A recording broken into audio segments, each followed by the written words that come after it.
Good morning. I'm Mark LeHocky. I'm a member of the Contra Costa County Bar Association's Board of Directors, as well as its ADR Section Board. On behalf of the CCCBA, I'd like to welcome you to the final day of the 26th Annual MCLE Spectacular and this morning's session on Beyond Zoom, using brain science for successful remote mediation, presented by the ADR section. I hope you enjoyed yesterday's MCLE programs and the evening's entertainment. Today you have a full morning of MCLE, Congressman Eric Swalwell's keynote, some time to network and visit with the sponsors, as well as enjoy a great wellness program to take you into your weekend and Thanksgiving week. As a reminder, our event and program sponsors are a very important part of our CCCBA community. They make it possible for us to provide events like this. Please support us by supporting them. So let's get started with today's program and our two speakers, which consist of Emily Falla and me. Let's start with Emily. We'll do a self-introduction, then I'll do the same, and then we'll roll forward. Emily? Hi. It's great to be here today to talk about brain science and how we can use it to improve our outcomes in mediations. I've been looking at the impact of brain science on legal issues for many years. I've been an attorney for almost 33 years. I have a law office in Walnut Creek and one in Danville, and I now do almost exclusively consensual dispute resolution. But before I became an attorney, I was part of a small group of social scientists and legal professionals who came together to create the profession that is now known as trial consulting. Our efforts were to bridge the divide between kind of what happens in real life with real people and the reason and rationality that we all think is what the law is made of. I began working primarily as an attorney in commercial practice, but then quickly moved into working primarily in family law and estate planning. And after a number of years of seeing what being in court does to a family, I began looking for alternatives and discovered collaborative practice and mediation, which is how I practice today. And I was particularly glad to find that during this presentation, I could work with someone who I admire greatly and who is a great colleague in the civil litigation field, Mark LeHocky. I did not pay her to say that, but I will later. Yes, I am Mark LeHocky. I have a different background, although curiously ended up very much interested in the topic that we'll cover today.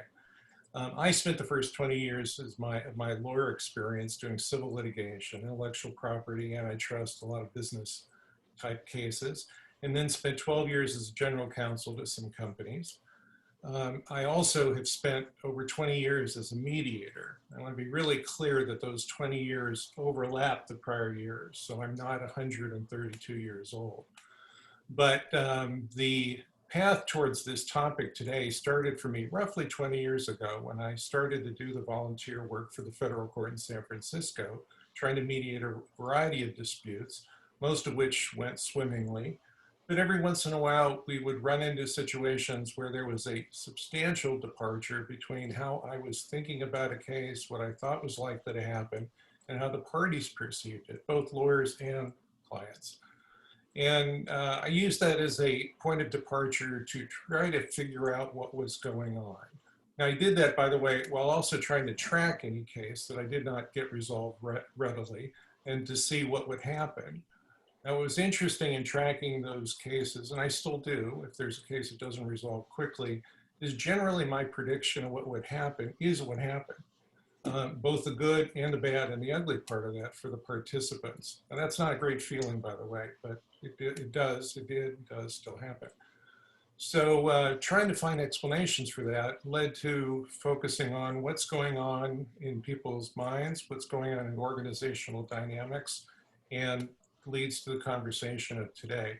I also, by the way, teach at both UC Berkeley's Haas Business School and now the Berkeley Law School on essentially the flip sides of these issues, how how organizations make decisions, sometimes good, sometimes less good, and what are the contributing factors, including the topics for today. So with that, Emily, I think we can roll forward. Okay, let's get started. So before we dive into the harder topics, I wanted to share a couple of words about why we chose the title On Beyond Zoom. You might be familiar with the Dr. Seuss book called On Beyond Zebra, and it seemed appropriate to use that as a jumping off point for our discussion today. You know, we all, when the pandemic hit, when the shelter in place was ordered, we all had a moment where we had to decide what to do next. And a lot of mediators sucked it up and jumped online. And we started using programs like Blue Jeans and WebEx and Microsoft Teams, and of course the ubiquitous Zoom. And that term has now become pretty much the shorthand for doing online work. So we'll use that term today, even though obviously many other platforms are used to do this work as well. There are many other groups that provide excellent training on how to use Zoom, how to Zoom. Probably most of you have had some of them. They're all available now. YouTube abounds with tutorials. Zoom itself has fantastic tutorials. And probably most of you have gotten to a point where you feel relatively competent with the mechanics and the technology of Zoom. So we're not going to address any of that today. What we're going to try to do is look at the architecture of what goes on during, before, and after a Zoom mediation, and try to figure out what is better about doing Zoom in terms of getting good outcomes, and what might be some drawbacks, and how we can approach getting to a better outcome by applying some social science and behavioral science techniques to the process. On Beyond Zebra seemed appropriate because in that book, Dr. Seuss is trying to get his young audience to think outside the box, or in this case, to think outside the alphabet. And I thought it might be amusing to you to see what those other letters are. And so we're going to try and find our own way into a new alphabet, the alphabet of brain science, as we look on Beyond Zoom. So, Mark, you want to share what our topics are for today? Thank you for that, that background. Yes, we're going to spend a little bit of time, not a lot of time, talking briefly about the brain science that impacts decision-making and mediations. And what we really want to do is focus on how do we incorporate that science to improve mediation outcomes, both by helping clients manage emotions. That, by the way, is a shorthand reference. It also includes organizational dynamics and other things that I and many other mediators deal with, and also helping counsel manage expectations, because it really is a two-stage type process. We're going to talk about the additional challenges and benefits of remote mediations, and if we have time, also talk about the other contributing factors, because we're living as we are right now in the middle of a pandemic. It's not just about using tools like Zoom. It's taking into account what the pandemic is doing to impact people. And then ideally, we're going to wrap up by sharing some remote mediation strategies that Emily uses, that I use, that make the process much more effective for everyone. So we thought we'd get started by trying to define our terms a little bit. And if we were not doing this remotely, and if we were all in a meeting room together, Mark or I would be standing at a whiteboard or a flip chart, and we would be asking you what your definition of a successful mediation is. And since we can't do that, we came up with some ideas on our own, and undoubtedly there are many other different components to a successful mediation. But we just wanted to share some of these. So we think a successful mediation is one where the parties have reached agreement and feel they have had a fair process, that they understand the content of what they just experienced, that they felt they were heard or that their stories were told, that they felt prepared to participate, and that their agreement was better than the best alternative to a negotiated settlement.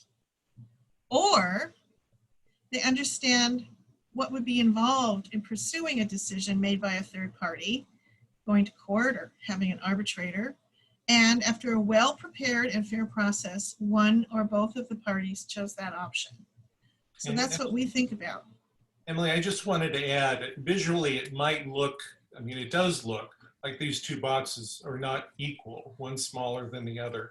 But I want to make a pitch that the second box of better understanding your position, better understanding what the options are, having your client engaged, whether we're talking about an individual client or a large corporation, is itself a successful outcome. And that's, I know, to some extent contra to some fairly simple notion that a mediation is either a success or a failure if you resolve the case then and there. Indeed, there are many situations where the process can start and the parties can be better educated, they can narrow the scope of a dispute, they can eliminate misunderstanding. That is a success, I can tell you. So we thought we'd start by also sharing what we see as some of the intellectual tasks that clients, as well as attorneys and mediators, have to accomplish during a mediation. This is part of sort of unpacking the architecture of mediation. So first, people have to understand the strengths and weaknesses of both sides. They have to comprehend the odds of prevailing at trial. They have to analyze competing scenarios, and they have to consider the best alternative to a negotiated settlement. I don't know how well you can see this graphic here, but the man on the right clearly can see 3 logs or 3 boards, and the one on the left clearly sees 4.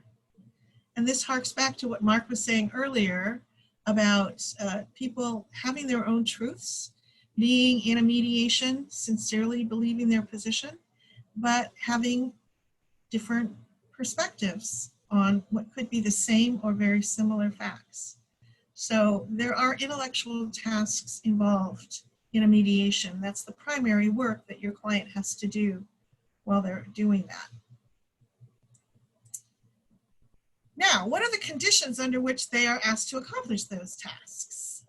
Let's start with the fact that it's highly, highly stressful, that there's often a very long-term buildup to the process, that it's a strange and unusual situation for them to be in. Stranger now, of course, because it's on Zoom. There's a high-stakes outcome, very high stakes.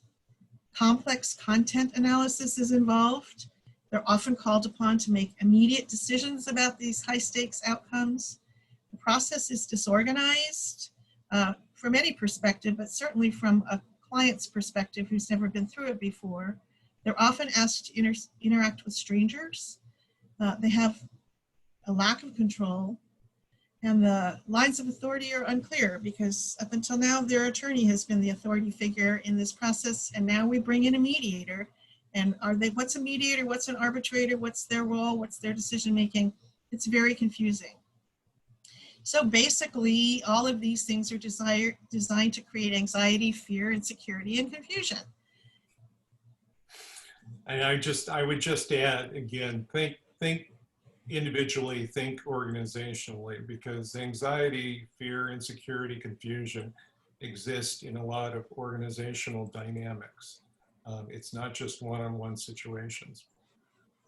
So complicating everything that Emily just outlined is this world we are living in, where for the foreseeable future, some people predict it could be another year, we are more or less constrained to resolve cases by using remote mediation. Now, what does that mean for many of us? It means that, practically speaking, a lack of in-person activity. You are not in a room together, which many people will say is prejudicial because you communicate in a more limited fashion. All the forms of nonverbal communication, at least many of them are impaired by doing this on a video screen rather than in person. Simple things like sharing a cup of coffee, providing food, things that make people more comfortable, we can't do. Similarly, there's a lack of familiarity with the tools. Now, I'm very pleased in the last 6 months since we all shifted over to these tools, how fast people are picking them up, but it's still a learning process for many. And anytime you are trying to do something that's out of the box, that's not the same old, does increase the anxiety level. Again, for individuals and lawyers and in-house lawyers and the like. And there's also an anxiety around the fact that counsel and their clients are not in that same room. And that might make some people a little bit anxious as well. But as we'll get to later on, there's great workarounds for all of these things. So we're asking our clients to accomplish some fairly high-level intellectual tasks under circumstances that are almost guaranteed to make it impossible for them to do so. What could possibly go wrong? Well, in order to understand that, we need to know just a little bit about brain science. My assumption is that most people who are deeply involved in working in conflict resolution have a basic or perhaps an extensive knowledge of the way that the brain interacts with conflict. Just to make sure that we're all more or less on the same page, we're going to do a really quick review so that our terminology is all fairly uniform. This is a picture of the brain, and there are 3 parts that really are relevant to our discussion today. The first one is the amygdala, and that's the 2 little pink sections in there. That was the first part of the brain to develop. As we crawled out of the primordial ooze and developed into sentient human beings, the first stage was to survive. And so the amygdala developed first so that we would be able to react quickly and decisively when we were in danger. Then the hippocampus, I always think of these little animals with glasses sitting in chairs somewhere out in the jungle on the hippocampus. The hippocampus is like our filing system. It stores our memory and our reactions to things that have happened in the past, including, for this discussion, mainly the negative things that are packed down in there, probably mainly subconscious, but always available to the brain. And then finally, the prefrontal cortex, which is the front of our brain, developed last and is used for higher thinking, for decision making, and so forth. So you may say to yourself, what does the amygdala have to do with a mediation? Or as one person put it to me, but I'm rarely attacked by a saber-toothed tiger. So what's the point? The point is that your amygdala can't tell a stressful situation, such as a mediation, from a true emergency. It reacts in the same way. So in divorce cases, for example, the dissolution of a family unit is seen as something that is dangerous, and it triggers the amygdala. And it does not require a full-fledged blow-up to trigger the fight, flight, or freeze response. That's what the amygdala is trained to do, to get your body to do something in order to protect you. And it's those physical reactions that make a difference, because what happens when you have that response triggered, especially when the hippocampus comes into the picture and reminds you of other times when you had a similar negative situation, you will have a physical response that actually disconnects your prefrontal cortex from your amygdala. So the amygdala fires and you end up being cut off from your thinking, rational decision making, learning, and problem solving. instinct takes over. And so when you're stressed or anxious or fearful, you don't have access to the part of your brain that you need to do the kinds of things that we need in a mediation. However, if you're in a calm and safe state, you are much more likely to be able to use all of that. That leads to one obvious conclusion, which is that as we are looking at what happens in a mediation situation, job one is to reduce anxiety. And this is not just for the clients, it's for counsel and it's for the mediator as well.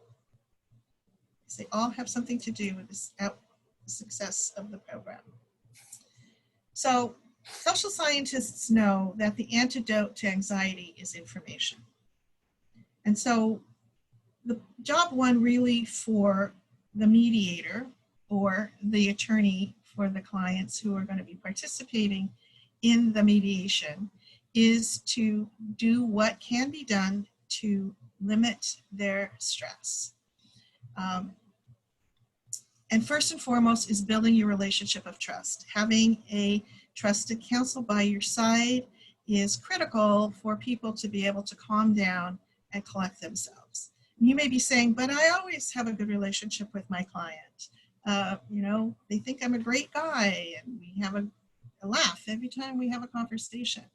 And that's probably true, but you may need to dig a little deeper and to provide a little bit more of a deeper relationship with them, because you won't be with them in the room where they can look to you and feel your presence as a reassurance. It's going to be more distant and it's going to be more mechanical. It's going to be remote. And so you need to build that very consciously. Think about what it is that you've been doing in the past that brings you to that relationship, and do it more and do it better. A lot of people think that just having more regular interactions, brief phone calls, chatty phone calls, might be a way to just continue to develop that one-on-one relationship, so that when you have to rely on their trust and they need to rely on their feelings of comfort that they get from you, that there's more of that to fall back on. One way to do that also, in addition to more conversations and more casual conversations, is to ask about their concerns. And when we're saying ask about concerns, we mean not just about the case, but about the process as well. And be sure that you listen carefully and fully develop the discussion about those concerns so that they know they're being heard, as well as getting the information that you're going to be conveying to them. Avoid last minute. Avoid last minute. That means avoid last minute preparation, as well as setting the mediation at the very last minute. And Mark will be talking more about that. But the idea, some of us are very used to kind of throwing things together at the last minute and winging it. And we do that more or less depending on our schedule and our personality. For a client, that's the death knell of calm, because they are being asked to do a lot of things for the first time without having sufficient time to integrate. Let's think for a minute about the first time that you ever went to court and how you felt when you did it. Or maybe you still have those feelings when you go to court. Think about how your body felt. Did your knees shake a little bit? And did you feel a little bit weak? Did your heart rate increase? Did you, when the case was called, did you get a little jolt of adrenaline in your gut? Did your mouth get dry? Did you suddenly blank out and not be able to think about what you were going to say next? All of those things are physical reactions to stress and anxiety. And as the years have gone by, presumably you figured out ways to deal with it. You bring a bottle of water with you. You do some deep breathing. You have a little mantra that you say to yourself. I'm good at this. I have a good case. It'll be fine. Whatever it is that you do to make sure that you're calm. And you may have rituals that go back weeks even before a court appearance to get you ready. The client needs to have that sort of understanding and preparation as well. Educate your client about the process. Knowing what's going to happen will reduce anxiety. And that means every bit of the process from beginning to end.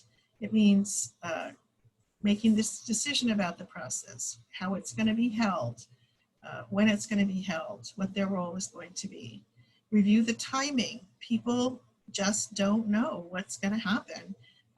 You have some good ideas about it, and you actually probably have a way of impacting the timing somewhat. How long it's going to be, how many breaks there are going to be, and so forth. And you've maybe thought it through a lot. They haven't. They know nothing except the few things that you tell them. Explain the role of the participants. Make sure that they know what the role of the mediator is, what their decision-making authority is, because it may not look clear to the person who's seeing this for the first time. Talk about etiquette, dress, and rules about speaking. We know that when we're taking a client into court, we tell them don't speak unless the judge asks you to, or I tell you it's time to speak. But they don't know how to handle that on Zoom. Should they dress up? Or will they be embarrassed if they're the only one dressed up? Should they dress down? These are questions they'll be thinking about. Talk about breaks and breakout rooms, and make sure they understand that they will have an opportunity to talk to you alone throughout the day or throughout the process, and that you can share documents and things of, any kind of background material with them using screen share inside the Zoom breakout room. Make sure they know how to use Zoom. This is so critically important. I actually suggest that individuals set up their own Zoom account, even if they don't need one. That allows them to become familiar with the technology, and they can set up a meeting and go online themselves, see what they look like, get used to seeing themselves, get used to using the controls. That coupled with you working with them and your staff working with them to do some practice Zoom work will change their anxiety level tremendously. Let them know what will happen if there's a technological glitch, because there always are some, and make sure they understand that that's normal, and that if someone's Zoom goes out, or if someone's phone goes out, or if their computer goes down, or the microphone's not working, that here is the plan of what you're going to do. Is everybody going to come back on a conference call? Whatever it is that you've worked out with the mediator and co-counsel should be communicated to the clients so that they know if it happens. This is just part of the Zoom world that we live in. Also have an alternative way to communicate so that they can maybe text you. Some lawyers don't mind having their clients have their cell phone number and texting them. And it's a secure way that people are used to communicating sort of on the side. People are often texting when they're having dinner with their family or doing other things, so they're comfortable communicating through text on the side. And then, of course, fully discuss and prepare scenarios so that they are not having to learn new information during the Zoom meeting, but have it all under their belt. Sometimes I use the analogy of what would happen if you were asked, you were told, not asked, you were told, you're going to be singing the Star-Spangled Banner at the Super Bowl. This is going to happen. You're going to do it in front of all those people. And you have a lot of questions, and you would be very, very anxious. You'd want to know, how am I going to learn how to sing? Who's going to teach me? How do I get there? Who's going to drive me? Who's going to meet me? What door do I come in? What kind of credentials am I going to be given? Is someone going to walk me through the bottom part of the area, and what door do I come out of? Am I going to be on a stage? What about the microphone? I've never sung in a microphone. Those are the kinds of things, if you analogize them to a mediation, the kind of anxiety-producing experience that clients may have when they're getting ready to go to a mediation.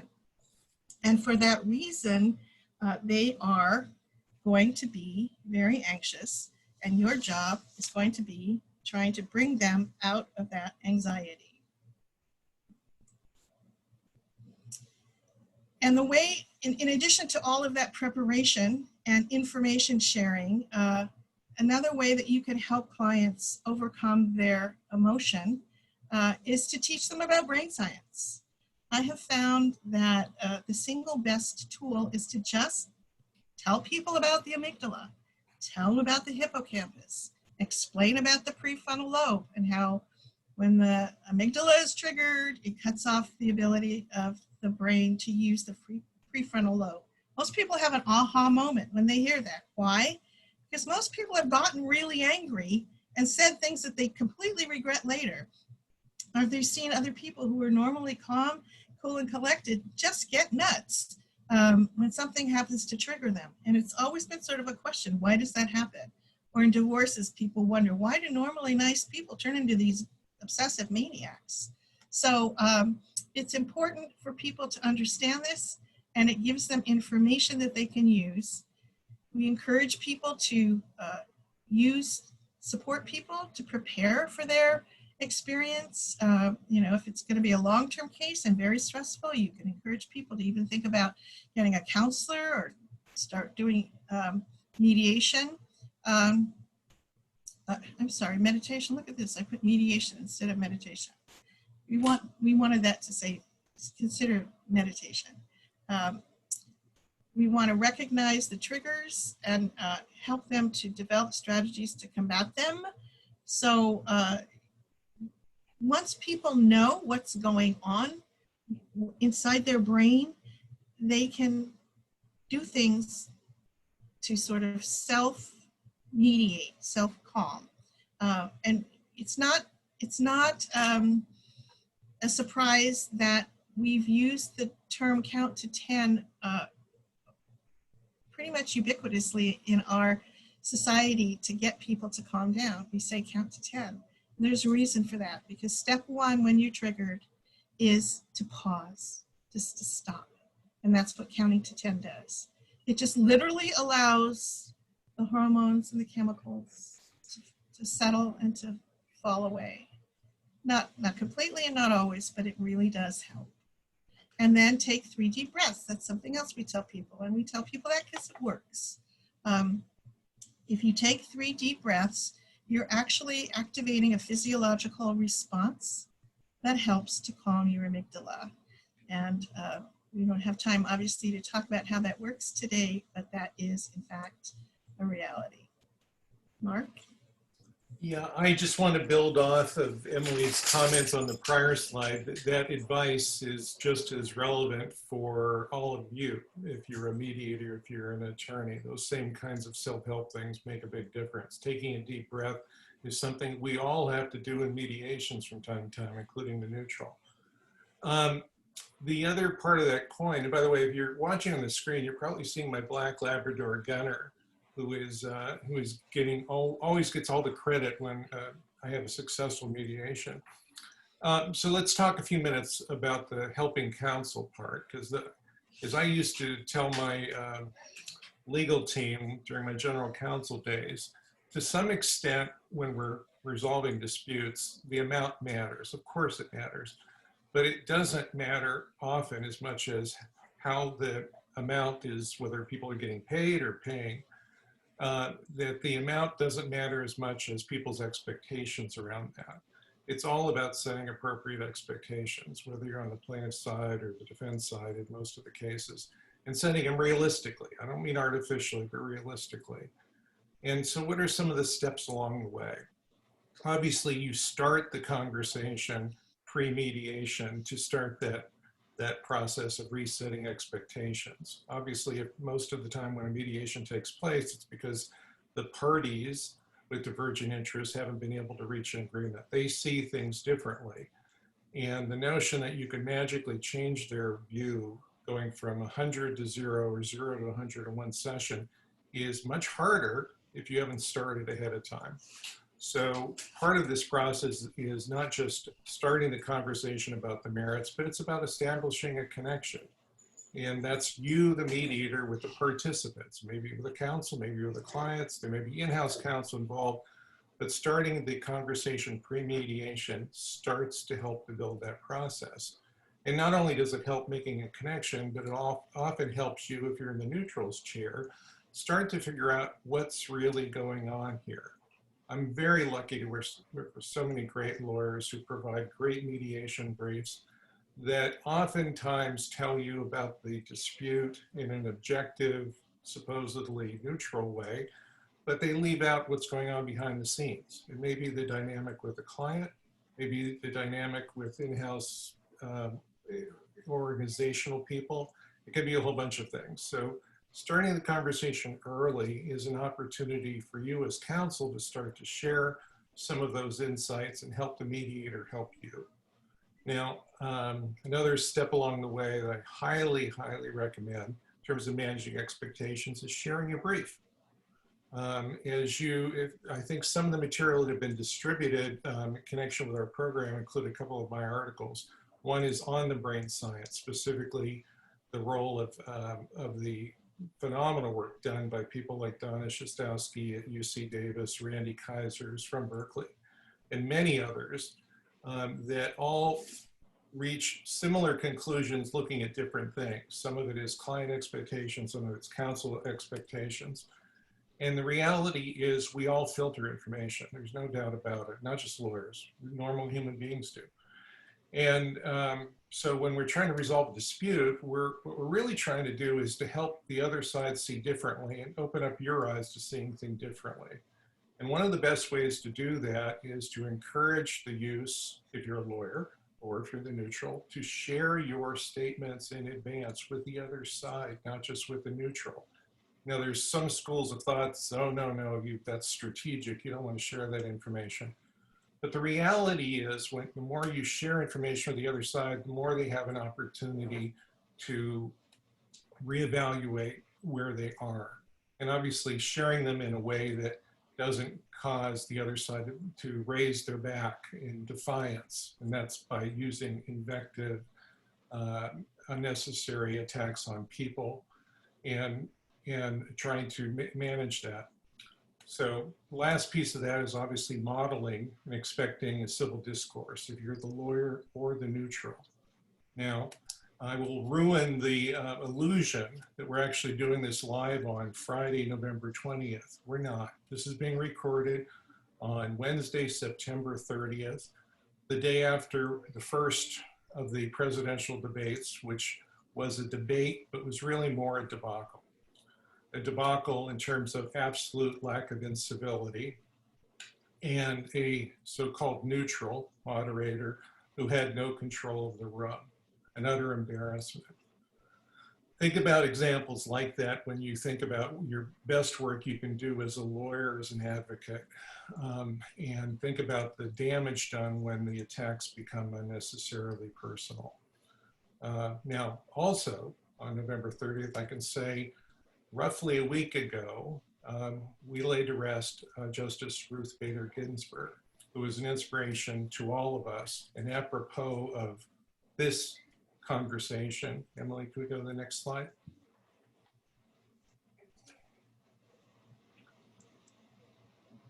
As you can see, this is one of the quotes, and there are so many that we can all take from her, but she was quoted in a speech saying, "Fight for the things you care about, but do it in a way that will lead others to listen."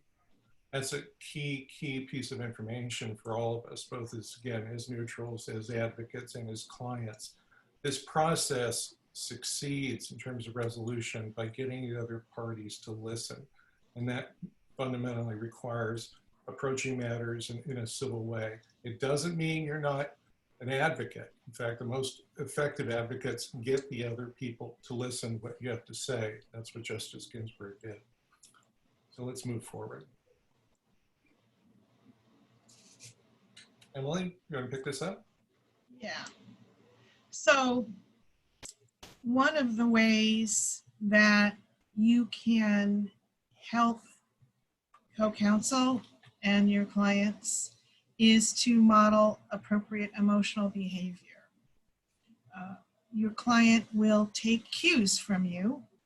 And as we think about the process of a mediation, we are trying to move down a path towards a compromise.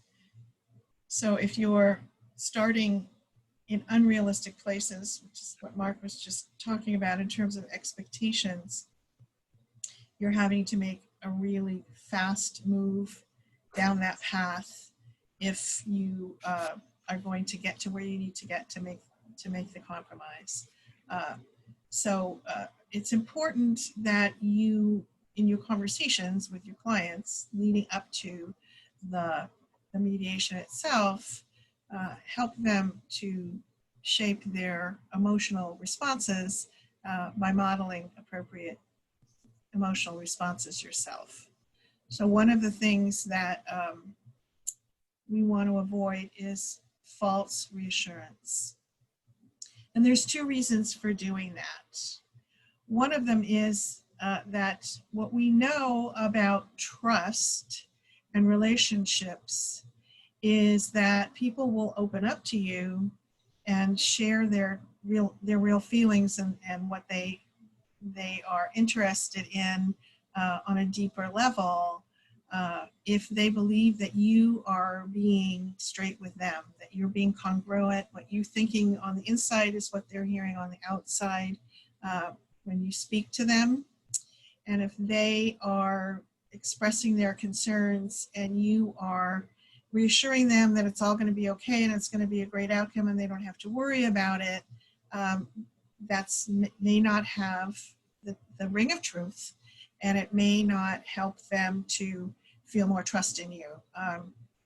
And if they can't trust you, then when you're in the thick of it, it will be more difficult for you and your client to communicate and move forward. The other reason you don't want to give them false reassurance is that you don't want to have them set deeply in their position. And if they say something about a problem and you tell them there really isn't a problem, then they're going to go on thinking that everything is fine, even when there really is. Obviously, it makes no sense to do that. And it also doesn't give you the relationship base that you're going to need going forward. And sort of the corollary to that is don't become a cheerleader for their narrative.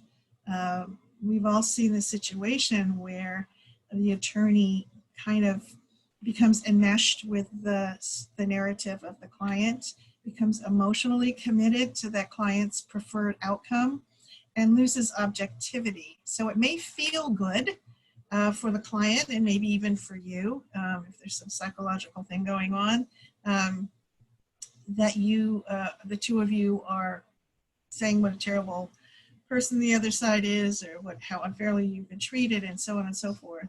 But it doesn't help model thinking about the other side's position and helping them to do an analysis of the real outcome, the likelihood of likely outcomes. Similarly, don't align with their negative emotions. If they are angry, you shouldn't be angry. If they are dismissive or insulting of the other side, obviously that's not a good place for you to go. It may undermine their confidence in you, even though you're saying the same thing they're saying. That's not what they really expect and want from you. They want you to be the adult in the room. They want you to, or they need you to be more objective. And once you sort of come over to their side emotionally, they will subconsciously begin to feel less confidence in you. It also doesn't help them control their emotions. You've gone down this path with them, you've told them how right they are and how wrong the other person is, and now we're trying to get them to become more objective and look at this as more of a problem-solving exercise as opposed to a fight. And if you've aligned with those emotions and then suddenly you take a left turn, it's surprising to them, and they're kind of wondering, at least subconsciously, you know, why is this person suddenly not with me anymore? And if you are going down that road, you're probably starting to lose some of your objectivity. So for all those reasons, it's important and it may sound like it goes without saying, but the reality is that when you get deeply into a case, especially if you have a problem with opposing counsel, you may start going there. So the final suggestion here is that you avoid processing with opposing counsel the way that parties are processing with each other. Avoid parallel processing. The other benefit to this is that it makes your life easier. It makes you have less stress. So that is a side benefit, but it also helps you to do a better job for your client. One of the things that has long been one of the cornerstones of needs-based or interest-based negotiation, which is what many mediations rely on, at least in part, is the ability to use empathy, is the ability to stand in the shoes of the other person. And, this may not be as relevant in a situation where, you're dealing with an insurance adjuster as opposed to an individual. But there are many, many cases in the civil litigation arena, as well as in family and estate law, where there are relationships between parties, and they do want to maintain those relationships. So being able to model empathy is another important component, so that when your client is thinking about what kind of offer to make, for example, they have the ability to think about, well, what would really make a difference to this individual on the other side or this opposing party. And if you help them understand that part of their role is to come up with an agreement that both sides can accept and go forward with, then they need to learn how to think from the other party's perspective. So the real question for you as you are examining your relationship with your client in preparation for a mediation is, are you helping or impeding your clients handle their triggers?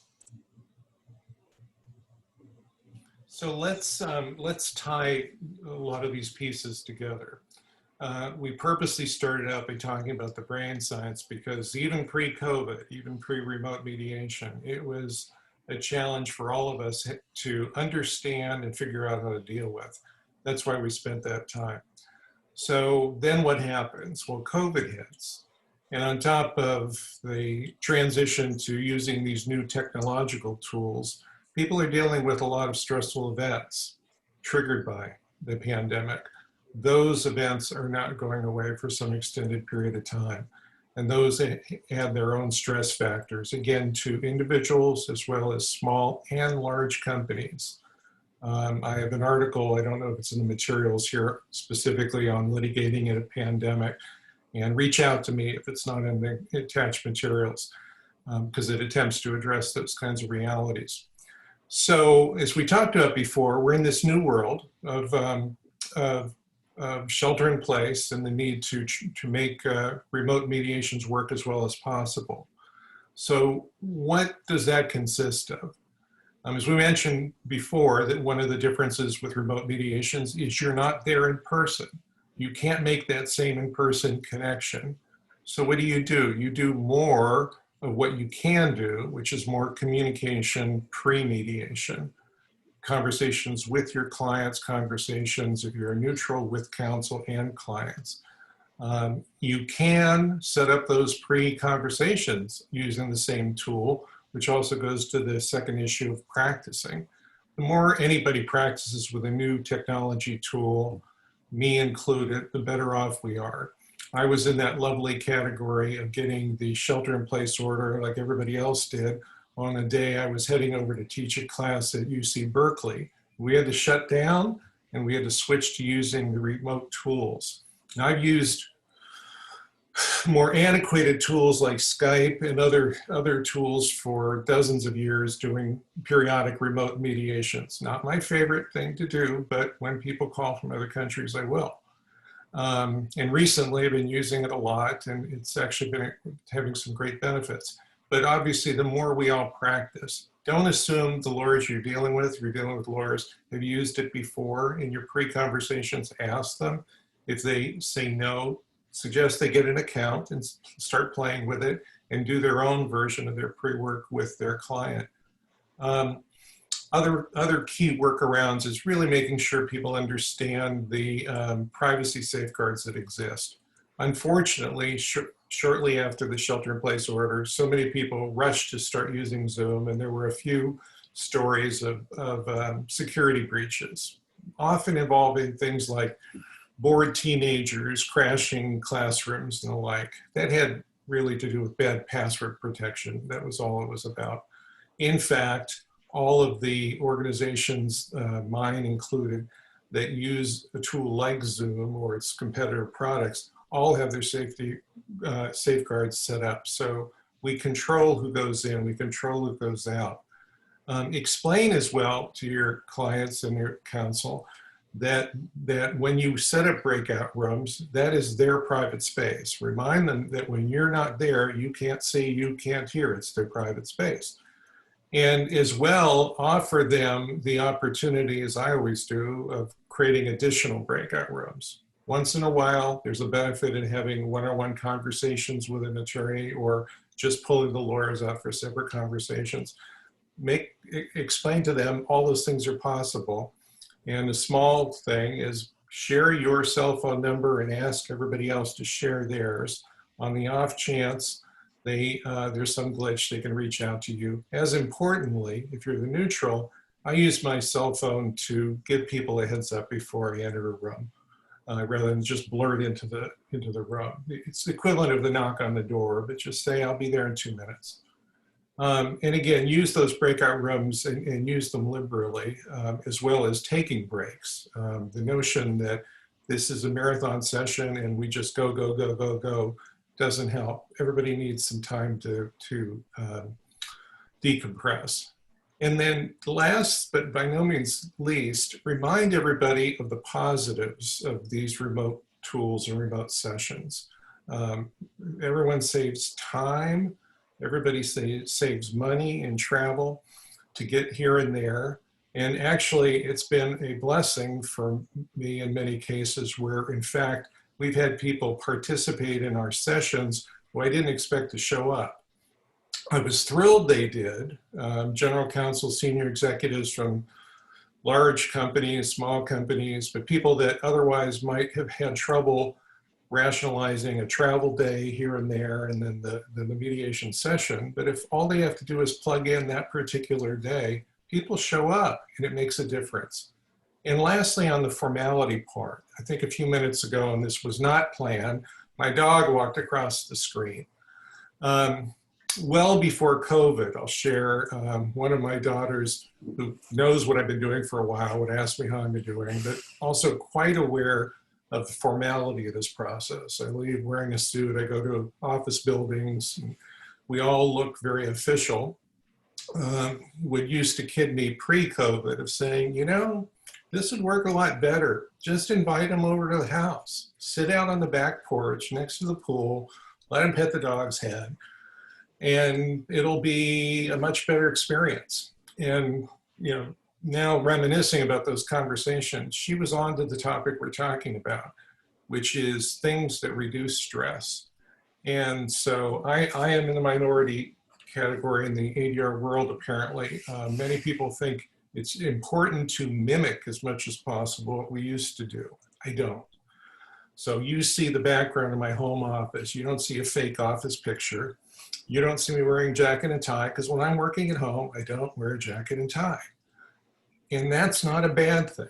Just like Gunnar wandering through in the middle of mediation. That's happened more than once now, by the way.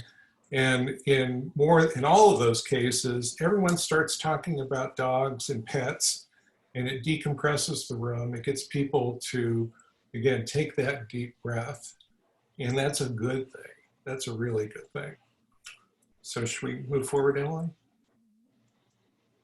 And one more point we wanted to share, and this is both a comment about time, but it's a tribute. to my friends, Emily included, in the family law mediation bar, who have taught me a lot of great lessons. Over the years, talking to them, comparing notes about the way civil cases go and the way family law cases go, I'm convinced we got a lot to learn from family law mediators and how they approach the process. I'm not sure we have as many good lessons to share back, but what inspires me is the number of family law mediators who will politely say, the way you often do it in the civil litigation world, which is the model of let's cram everything together in one marathon session. We won't talk beforehand because that's what mediation's for. And then we're going to go from 100 to 0, 0 to 100 in one session. And by the way, we'll stay all night if we need to. The reality is sometimes that works. And I have a lot of those experiences under my belt, and we'll do those when they're needed. But many times, what is the most challenging part of this process is the need for one side or both sides or many sides to recalibrate. And when any parties have not done that deep dive work, where there have not been prior settlement discussions, where there's not been more candid exchange, especially where a dispute has gone on for an extended period of time, what happens? People walk into the mediation session having incurred tremendous sunk costs, both financial and temporal, in terms of time invested as well. So those sunk costs are a counterweight to settling the case later, whether you're on the plaintiff's or the defense side. This isn't oriented towards one side or the other in a civil dispute. It's a problem for everyone to have all those sunk costs built up, especially if you're in a mediation, and sometimes my mediations go there where I'm politely saying it's not what you think. Whether you're on the plaintiff side or defense side, I'm really concerned. And one of the biggest problems is they're saying, but I've done all of this work, I've invested all this money, I can't go back from here. That's a difficult process. So the alternative is to think, again, borrowing from our family law mediators, a more staged process. I'm lucky, I got, as I mentioned earlier, trained to be a mediator through the federal court program in San Francisco, which is the premise of their program is tackling problems earlier, trying to mediate earlier, assigning cases out to ADR earlier, where you can get ahead of those problems. Now, there's always trade-offs. Everyone will say early in the life of the dispute, it's too early because we haven't taken all the depositions, we haven't done all the work. And sometimes you have to do that. But many times the counter is, yes, but you also haven't incurred all those sunk costs. And by the way, there's a bunch of alternatives that exist here today that we can explore that may not be around later on. And maybe there's a little point where, you know, I think there's some factual gaps. Why don't we call a timeout, just focus on those items, and maybe come back after that. Again, maybe it's time to decompress. Maybe it's time to do some homework. Maybe it's time to go back home to talk to whoever else is in the decision-making mode. It could be a family member. It could be your boss. It could be other people in the corporate structure, and do some recalibration. So my last point here, sometimes things take time, and that's not a bad thing. We have to move our mindset away from one and done, wait till the end, because in many disputes, you don't need to. So thank you for sharing your time with us today. I hope that this program has helped you add a few new letters to your Zoom alphabet.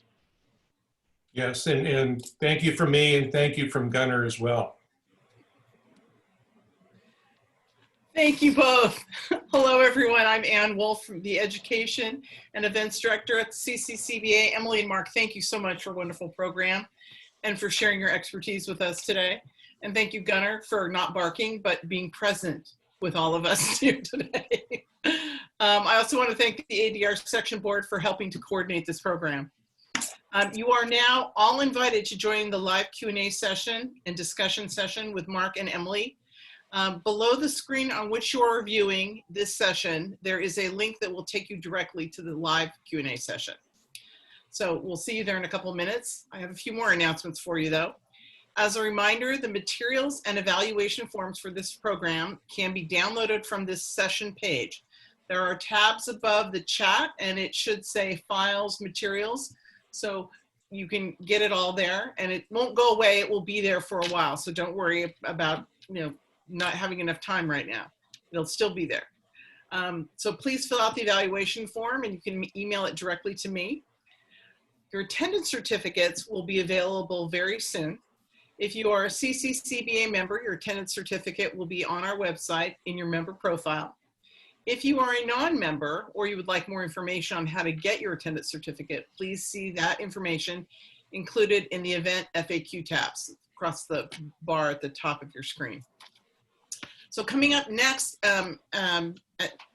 after the break, you can either get a review of the California Supreme Court cases with Justice Peter Siggins, or you can get the answer to the question, what happens when a party dies while divorce is pending? Those concurrent sessions will then be followed by the 12:30 keynote of Congressman Eric Swalwell. He should have some very interesting insights for us. At 2:30 this afternoon, please join us for our live Let's Be Well program. Sarah Tetlow of Firm Focus will give us some tips to reduce our work from home and learning from home stress. And then Gina Cho will guide us through 20 minutes of mindfulness meditation. Also, don't forget, very important, from 1:30 to 3:30, the sponsor meeting rooms and the section networking rooms will be open. You can go into those and see and talk to people. For any and all technical difficulties, please head again to the FAQs. You should be able to get your answers there. Now it's time to go ahead and click on the link below to join Mark and Emily in the live Q&A session discussion. I hope to see you there. Thanks very much.